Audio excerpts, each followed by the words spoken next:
Welcome friends to today's video. Thank you for joining me. And the topic of today's video is going to be questioning common spiritual quotes and common spiritual truths. So I thought it'd be a fun experiment to take some well-known famous spiritual quotes and do a deep dive, question how much truth is there to this quote, and if not, is there a way to rearrange the quote, make it more embodied in actually representing what it's actually trying to say. I think this is an extremely powerful practice to do. It is one that can strengthen your epistemology skills and your ability to question what is actually true, and it allows you to break free, because I know in my own journey I have definitely fallen short sometimes of hearing a famous quote or hearing maybe a certain teaching from a spiritual teacher or a spiritual tradition, and it feels really good, it sounds really nice, it's poetic, but it just doesn't kind of hold truth when I've actually explored it within my own direct experience. And I feel obviously on the path of spirituality is really a path of truth seeking, and if we can see it that way, it really allows you to expand your awareness and not get caught on certain common traps. And one of them is definitely believing teachings blindly. So I think this is a good practice to do. And if you want to go away and try it yourself, take away some quotes that you really like, quotes that you think are true, quotes that you kind of live by, and you can go away and question them. So that's kind of what I've done. I've picked out a few that I have believed, I guess, and I have broken them down, done a bit of research, contemplated over them, and I'm here now to present you with what I found. So first quote, first common spiritual truth that we're going to dissect is a famous one, which apparently the Buddha said, and it's life is suffering. So you probably have heard that before. He is quoted as saying life is dukkha, dukkha meaning suffering. So I did a bit of research, and apparently what he actually meant to say was in life there is suffering, or in life there is dukkha, which I think actually is a way better approach and perspective to look at that quote. But like I say, we don't actually fully know what the Buddha said because I wasn't around to hear it come out of his own mouth. But I remember when I got really into Buddhism and following the meditation path to liberation, I was following certain concepts and precepts and ideas around Buddhism, and one of them was that quote actually. And I wouldn't say I blindly believed it, but I thought it sounded great. And I remember I gave it too much value. And one of the side effects to think that life is suffering is to see every aspect of life can end up being suffering if you're not careful. And that's kind of what the Buddhist, I guess you could say, I don't want to say dogma, but belief system kind of pushes on you a little bit. And there is some truth to that, for sure, that we are either in clinging or aversion, and the goal obviously is to come out of that. And that's very true. There is definitely some truth to that. But one aspect that can come from that idea, oh, life is suffering. So when something good happens to you, you can almost reject it and, in a sense, have a detachment from it, because you think, oh my God, this is a great thing that's happening to me, but if I get attached, it's going to cause suffering. And you can actually fall into a nihilistic trap, which isn't really the point of what that quote is trying to say. And let's just delve deep. Is it true? Is life suffering?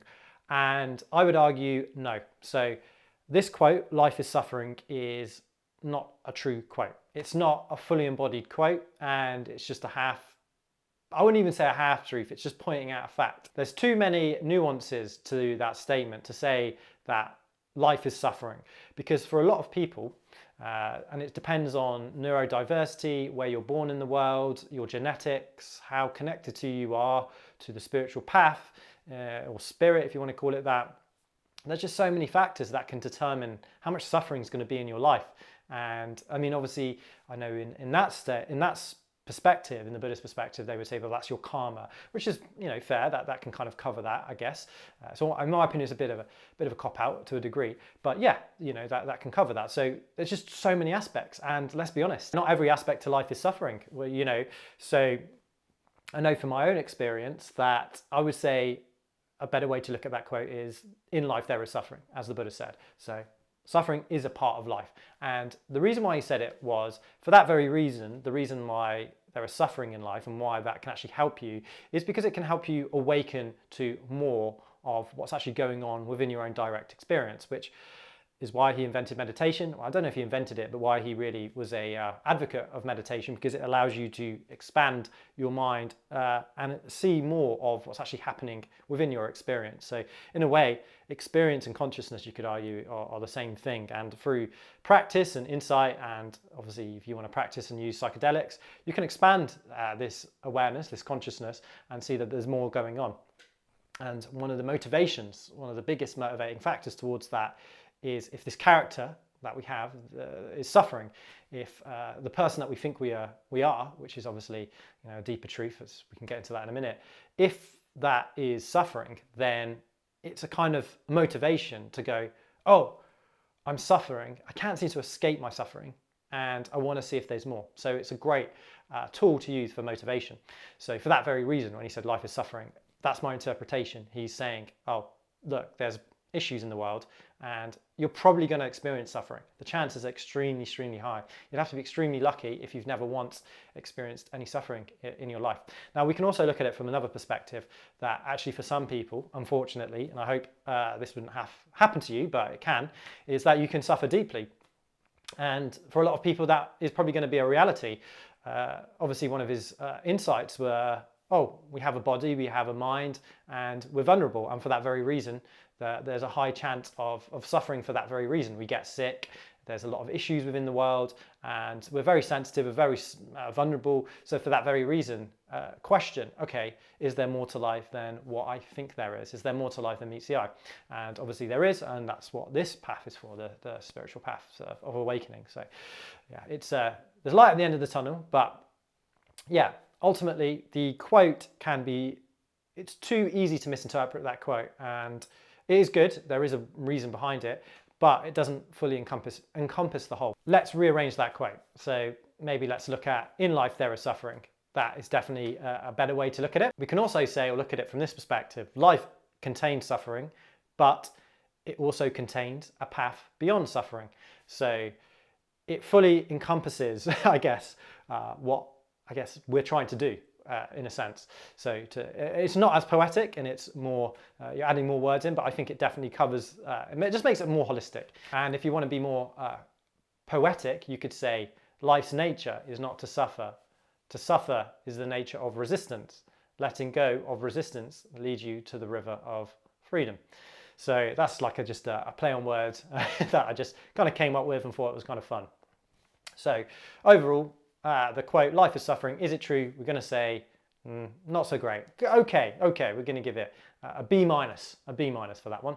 So let's get into the second quote. Success, fame, and money will not make you happy. So this is actually just a general quote that you've probably heard before, and you probably hear it for someone that's a bit older than you. Maybe if you're younger and you're working with someone who's a bit older than you, who's a bit jaded, they're probably like, oh yeah, you're searching for success and fame and money.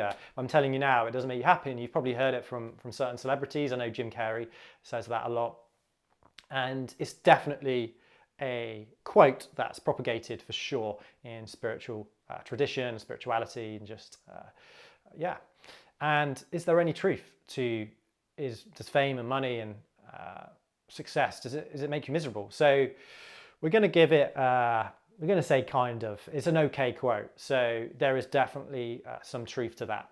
There's definitely some serious truth to it. And actually, yes, it's true. Success and money and fame, if approached in the wrong way, can actually lead to suffering, more suffering than initially that you might have before you even started that journey to gain success and whatnot. So we've got to look at why that might be the case. So, and what actually is it trying to say? So really, it's attachment to success and fame and money. That's the problem. It's not the pursuit of it. But obviously a lot of people say as well, if you let go of attachment to success, fame and money, they kind of become an empty pursuit. It would be an unwise thing to pursue that. But again, that's a grey area. Not necessarily, because honestly, just from my own experience, if you break it down, let's say chasing success or acquiring success, there can be a lot of merit in that. There's nothing necessarily wrong with that. But the trick is to actually see it from the whole perspective, is know that it's not necessarily going to fulfill you in the long run. One thing I will say is journeys a lot of the time to things can be fun, and a lot of the joy of success and the joy of money and the joy of fame, I've never had fame so I don't know, but I'm only talking from my own experience. And again, I just want to add that caveat. I don't fully know because I can't really say I've had massive amounts of fame, success, and money. So maybe I'm completely wrong. Maybe if I get it, I'd be like, yeah, this is the answer. But I'm pretty sure it's not. Having said that, I have noticed from my own experience the journey to getting there. So the journey to success can be full of rewards. There's generally, to become successful, you have to overcome mental challenges, maybe even physical. It's a grind. You have to get very okay with the norm, the boring, the mundane. A lot of the time, success can actually mirror, in a way, truth-seeking and the path to self-realization, for sure. Because a lot of that, when you get into enlightenment work, is actually just being okay with the boring parts of life and just fully accepting the whole.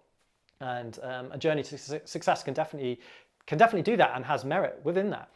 Money, yeah, same thing. Money is success. I mean, you could argue similar. It requires a lot of dedication and hard work, of course, and there's absolutely nothing wrong with that. So it can even develop certain character traits. But yeah, it's having that insight. So if we were to rearrange that quote, it'd be the attachment to success, fame, and money do not lead to happiness. So that's more of a better way of looking at it. With fame, you can say you are seen everywhere, but you are not known.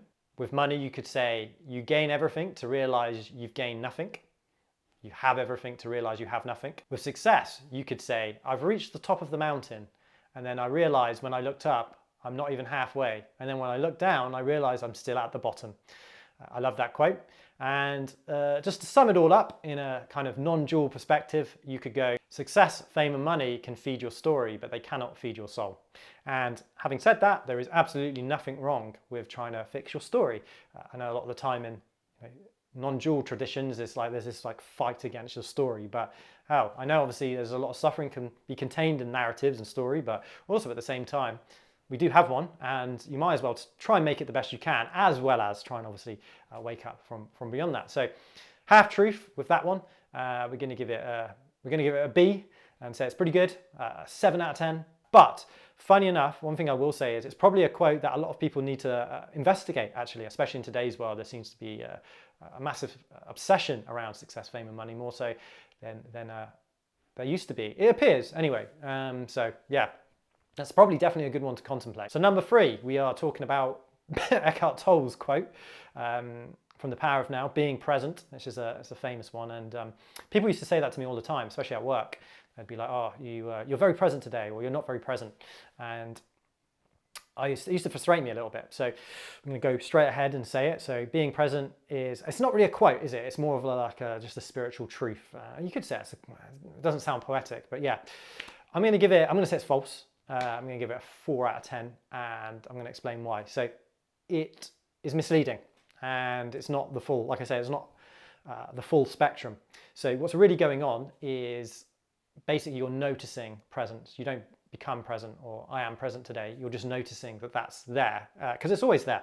So if you do a thought experiment, you can't actually get out of the present moment. Everything that happens within your own experience happens within the present moment. So to say you become present would be a lie, because A, there's nothing really to become present, but what can happen is the present moment can be overlaid with chaos and future, past, pain, pleasure, whatever it might be overlaid with, and it creates an illusion that actually there is a future, there's a beginning, middle, and end, but that's not actually the case. So the dynamics of what's happening when you become present is actually you're noticing that that's the kind of nature of reality. And yeah, it's getting a bit more, bringing you a bit more closer to the truth of your experience. So yes, you don't become present, you notice presence. One way of looking at it, you're always present. So what of the issues are I really used to enjoy The Power of Now, and it was one of my first introductions to, I guess, meditation and enlightenment. And it blew my head off actually when I first read it, but I definitely got into this concept of, oh, I need to be present. I need to just be in the moment. And I kind of missed out on that insight, I guess. And obviously as your journey deepens, your insight deepens, and you start seeing what just is really happening. Because that's really what this is about. It's just seeing things as they are without an extra layer of thought attached to that. So yeah, it can take you away from actually what's going on. Now, if you actually think about it, when you say noticing presence, that is at the core one of the true essences of meditation, isn't it? When you meditate, you have a focus point, whether it's the breath or a mantra, or the true self, and whenever you find your mind has gone off in a story, you bring it back to that focus point. And every time you do that, you're just noticing presence. And the more you do that, the more your mind actually expands and is able to hold and see that presence no matter what's kind of happening, if that makes sense. And obviously that would be called equanimity. So yeah, not the best truth to look into, but yeah, there's some merit to it, and it's a good starting point. And obviously presence, yeah, but that's just something that I've kind of come up in my own experience, and for some people they might find that really helpful, being present. So of course this isn't to throw them away, it's just to look at them from different perspectives and question how deep do they go. Number 4, I am not the body or the mind. So this is a good one. This is definitely a big one in yoga and meditation. You hear this a lot from different spiritual teachers, and there's even certain meditations that I've done where you do some breathing exercises and then you're constantly questioning, like you breathe in, I am not the body, you breathe out, I am not the mind, and certain meditation states you kind of feel like you go beyond the body. And yeah, I mean, there's all kinds of mystic experiences that you can have. You can even see that, you can shut your eyes and the only aspect to your body that you have is the sensation of it. There's all kinds of ways to look into that. But is it true? I am not the body, I am not the mind. So again, no, it's not a full truth, unfortunately. A better way to say it and look at this quote would be, I am not just the body and the mind, but I am also everything else. So that's what it's trying to say. That's actually the true non-dual look at it, is to realize that, yes, I have a body, yes, I have a mind. So the trap is to just go, oh no, I'm not that, I'm not that. It's kind of like a halfway stage, is you can bypass it and go, well, I have a body, I have a mind, but I'm just going to ignore it. And obviously, yeah, that's classic spiritual bypassing. You definitely don't want to do that. You want to honor your body, you want to honor your mind and see, yes, I have a body, yes, I have a mind, but I am not just that. There is actually more to me than just the body, just the mind. So again, that kind of links into that point that the Buddha was making earlier, life is suffering. The reason why we want to do that is because obviously the body and the mind is vulnerable, it's limited, and because it's limited, it can suffer, it can have dukkha. So for that very reason, you want to see, okay, is there more to me? And if there is, and I can tell you there is, if you can expand your mind out, then if terrible things are happening to the mind, terrible things are happening to the body, and you can see that there's more to you, this so-called sense of self that you are, that you can expand it, then you're less likely to suffer whenever these like bad things are happening to the mind and the body. So yeah, but it's definitely a stage. So to completely write off that quote or that truth, it wouldn't be the best idea, but it's to just expand it. So I am not just the mind and the body, I am everything else as well. I'm going to give that quote, let's give it a B+. Pretty good, pretty profound, but has issues with bypassing, and yeah, 6 out of 10, 6, 7 out of 10. Yeah, not bad, not bad. Right, next quote we're going to look into, we're going to dissect. Enlightenment is the end of suffering. So I'm going to say no, not true, but I understand why one would say that. So just to rearrange this quote is, enlightenment is the acceptance of suffering. So it's impossible to get rid of suffering. The only way to do that is to die. It's when you die, you will no longer suffer. So enlightenment is the end of resistance. It's the contact to the ultimate truth, to reality. It's when you have a direct contact with what's actually really happening right now in this moment. It can be expansive and vast. It can be absolutely wonderful, but it can also be very subtle. Anyway, it's another topic for another time. That very quote though, if enlightenment is seen, realized or noticed, it doesn't necessarily mean there will be an end of suffering, but there will be an acceptance of it. As an example, the best analogy that you could have with this, or one analogy you can look into, is I always think it's really good to look at when you're having a nightmare. I've had this many a times where I'm in a nightmare, terrible things are happening, maybe I'm being chased, I'm being tortured, and I suddenly realize I'm dreaming. So I realize, oh, okay, there's a lot of pain, there's a lot of like suffering going on within this experience, but hell, it's not just what's actually happening. There's so much more going on, and you just kind of let go. And as soon as you realize you're the character in the dream, you're just like, it doesn't really matter so much. It's a bit like you start to contain. You become a container for what's happening within. However, it also wants to make a note. Most people, even come in contact with the truth, they will still suffer, psychologically, and that's the other side of it. There's this whole other aspect of, waking up and cleaning up. a lot of the time there's still so much work to do with your psychology. Maybe you have certain shadows, certain defilements, and obviously some people might argue, well, that's not full enlightenment, which is fair enough. Totally get that. But yeah, it's not the full picture. To completely transcend suffering, like I say, is impossible. And it's not a good thing to do as well. It's not like the right way to like approach this path anyway, because yeah, you're more likely to fall into traps and trying to achieve something that might not exist. Now, I also want to add a caveat. Maybe there is a state of consciousness where you're just completely beyond all suffering.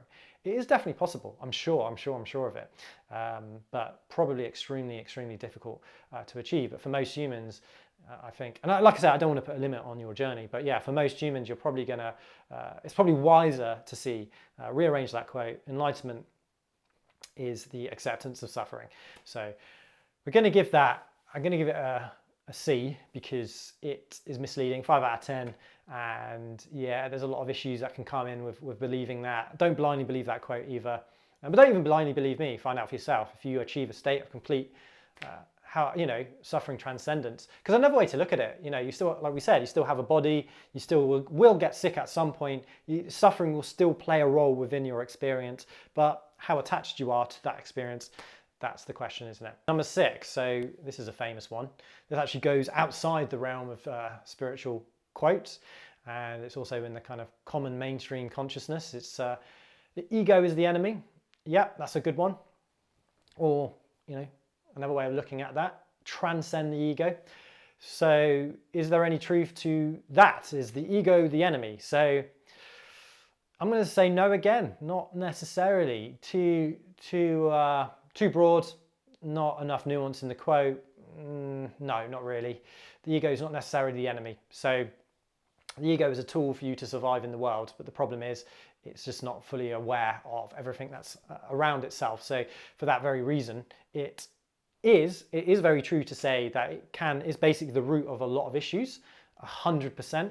But the issue obviously you have, if you go against it, you're creating friction within a massive part of yourself. Like, you're creating friction within yourself. So to see it as an enemy is definitely not the right way to look at it. Obviously, in certain ideas is to kind of hold it with compassion, and it just doesn't know what it's doing. The ego is not the enemy, it's just asleep. That's a better way of looking at that quote. Or the ego is a tool, but be warned, it's asleep. Or be warned, it doesn't know what it does. No, that doesn't make sense. But yeah, you kind of get the point. So is the ego the enemy? It's not necessarily the enemy, but I can understand why people would say that. It can be a good starting point to see it that way, to give you motivation to want to do something about it. So like I said, you kind of want to honor your ego for sure. You want to try and or your story, your life story, and try and do as much as you can on the earth level, on the grounding level to, whether it's healing, psychology, working on your inner thoughts, mindfulness, somatic practices, breathing exercises are really good, working on your nervous system, just doing everything you can to just on a earthly level work on yourself, to work on your body and your fitness. And obviously a lot of, on a deep level, we would say that's all ego, yeah, in a one sense, but it's best not to try and deny that and work with it.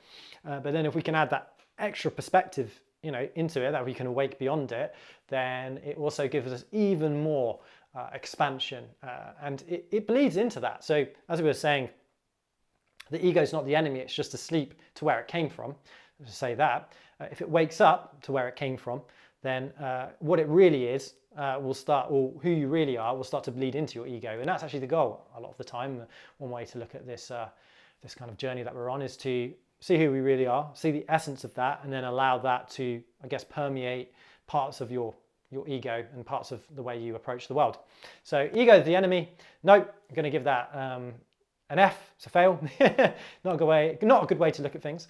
I'm sorry if offended you like that quote, but no, it was a book. A guy wrote it, didn't he? A book, Ego is the Enemy. But yeah, not the best way to look at it. But still, it's all right. It's all right. We're going to give it a 3 out of 10, that quote. So the next one, and this is it's not so much a spiritual truth so much. It's more from more from Christianity, but I do like it, and I've been playing around with it recently. The quote goes, "The devil's greatest trick is to convince you that he didn't exist." That's kind of cool. I'm going to go, yes, that's a good quote. It's pretty good. And there's definitely some truth to that. Obviously, what the devil is open to interpretation, but let's just say just general unconscious evil. And I thought about it deeply, and I actually think there's a deeper level to that. So the devil's greatest trick is not convincing you he didn't exist, but convincing you he was an angel. So yes, in one sense, if you are lost touch with the divine and you throw your morality out the window, you can become very nihilistic and you can justify certain actions that you do and have some kind of cognitive dissonance behind why, certain actions that you've done. However, when you start to realize there's more to life and actually there is maybe law of karma as an example, or just, certain other aspects that is easy to overlook, you start to go, oh, actually, and it's the idea behind that quote is that ignorance towards that other perspective can actually lead you to doing evil in a sense. Because a bit like we were saying earlier, the ego is just asleep, or so is the devil. So, but I argue that the devil's actually greatest trick really is convincing you he was an angel, because if you think what you're doing is righteous and good and for the greater good of everyone, but it's not and it's evil, then you can run into so much more trouble. I think it's easier to wake up from the first one, than it is the other one. It's really hard sometimes when you're being deceived by something, and especially if you think it's right, than to actually look back and go, oh no. Because a lot of the time when we do something that's really bad, it's because we thought it was right. And I think that is the devil's greatest trick. Yeah, so we're going to give that quote a B+. It's very good. And then, yeah, we've just rearranged it and to say that actually, from my perspective, his greatest trick was convincing you that he was an angel. But that's just my opinion, of course. So that then ties into another famous quote or truth that people like to riff all the time on, and it's you are perfect as you are. You are perfect. So pretty good. Yeah, in a sense, isn't it? So if we were to add that in a sense you're perfect, but in another sense you're not.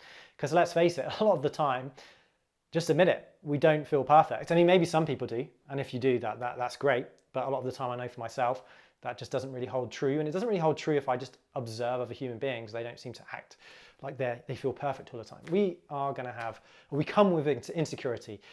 We forgot where we came from.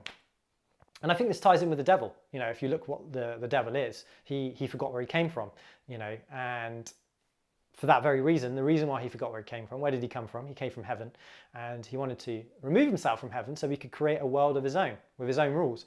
And I like to see it as eventually the devil. What if the devil got sick of the hell he's living in? I mean, you've got to think about it. I mean, surely at some point he must have gone like, this sucks, this hell sucks. Why don't I just go back to where I came from? Do you know what? That would be such a good story. That's like another way to look at things. Because if he goes, all right, you know what?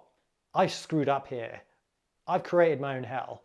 I want to go back to where I came from, which is perfection in a sense. But to do so, he's going to have to get on his knees and ask for forgiveness. But of course, God is all loving, so he's going to be like, yep, come on in. There's your cloud there that I had waiting for you. So in and of itself, when you say you are perfect, it's not necessarily true. So if you go back to what we were talking about earlier with the ego that is asleep, the separate self that is asleep, no, not necessarily. It's we're not perfect. We come with all kinds of issues. We're broken pieces, and we're trying to put ourselves back together again. So yeah, a better way to look at that quote is a part of you will feel broken, a part of you will feel whole, and the journey is bring them both together. So I think that kind of encompasses it a little bit more. It's just to acknowledge, yes, you have a whole side, but you also have a broken side, and let's reconcile them and just understand and see the dance between the two. Obviously, it's we're trying to have a journey back in on itself, and it's not to deny the part of us that's broken, it's to fully accept it. And in the light of where this broken piece of us came from, it will heal itself, which is great. So what will we give that quote? You're already perfect. I'm going to give it a C-. I'm going to give it a 4 out of 10. The reason being is because it's a little misleading, and maybe a 5 out of 10 actually, maybe a C. Just because you can fall into bypassing with that one. You have to be a bit mindful. So it's okay. But yeah, we get it. So the next quote, which I find kind of interesting, and this one I had to think about actually. All paths lead to the same destination. So initially I was like, yes, I'm going to say that's true. And I thought about it for a while, and I was like, yeah, all paths ultimately, from an ultimate perspective, kind of do lead to the same destination. And it's a nice quote. It covers individuality and diversity. It covers diversity and the whole in one aspect. So it covers kind of non-duality and just everything that exists within it. But then I also thought to myself, is it true? Is it really true? And no, it's not fully, is it? Let's face it, not all paths lead to the same destination. Now, do they? It would be great if they did. And like I said, ultimately they do, but certain paths from a certain perspective, especially from a relative perspective, certain paths lead to issues, suffering, unconsciousness, hell, as we were talking about earlier, suffering, the antithesis of truth. Many paths lead to many destinations, but the truer paths lead you to truth. Or many paths lead you to many destinations, but true paths lead you to the same destination. So there are certain paths that are going to be better than others, and it's just a fact. If you became a criminal and you followed that path to becoming a mob boss, or you became a yogi, you're going to see there's going to be massive differences between the two. Now, ultimately, when the journey ends of being a human being, you could argue, yes, you will go back to that same destination. But from a relative level, you have to take responsibility over your actions and, yeah, just be a bit careful. So, yeah, that quote is good. It's nice. Like I say, it covers a bit of everything. It's quite non-dual in a sense, and we're going to give it an A, but it needs refining. But yeah, pretty nice. So the next one is everyone you meet is a mirror. Yeah, this one was tough. This one took me a while to kind of get to the bottom of, and I'm not even saying I have actually. So I couldn't really find a fault with this at first. I kind of got what it was trying to say. So every person you meet is a mirror to the higher self and the lower self, and it can be a great way of mirroring someone, or like looking into when you meet someone and how you connect with them and whatever that might entail, can show a lot about yourself. It can reveal certain maybe unconscious aspects to yourself. So you could argue it allows you to self-reflect in a deeper way than you would be if you're just by yourself. I think that can be very, very true. And yeah, it can also go that next step further, and it allows you to connect with your true self too, doesn't it? If you can see beyond that, you can actually see that, oh, there's an aspect to all of us that is the same. And when we kind of touch with that or connect with that, we feel what is commonly known as connection. And yeah, that quote really just sums up human connection beautifully. Everyone you meet is a mirror. That's nice, and why the hell not?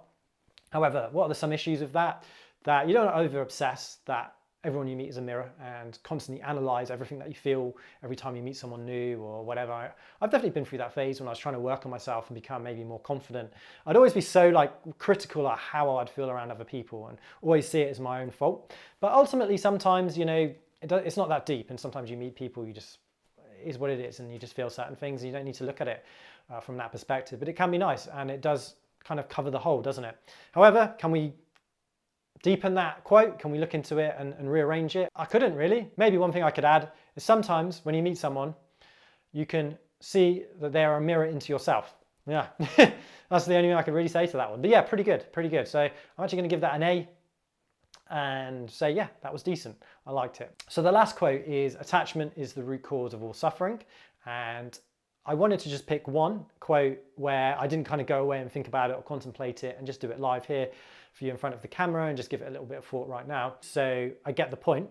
So the idea is, obviously, if you're attached to the high or the low, pleasure and aversion, as they say, then if you get attached to either of those two, you're stuck in a duality, and you're going to be at mercy to the impermanence of the flow of life, because as you noticed, states are always changing, good and bad. So if you're attached to either and you let go, then you kind of come out of, I guess, suffering, as that's the idea. Is it the root cause of all suffering? It's probably nuanced. Probably not. I think there's probably a bit more to it than that. You might have certain trauma stuck in your nervous system. So if you have certain trauma stuck in your nervous system, you might not be able to actually bring it into the light of awareness and heal it.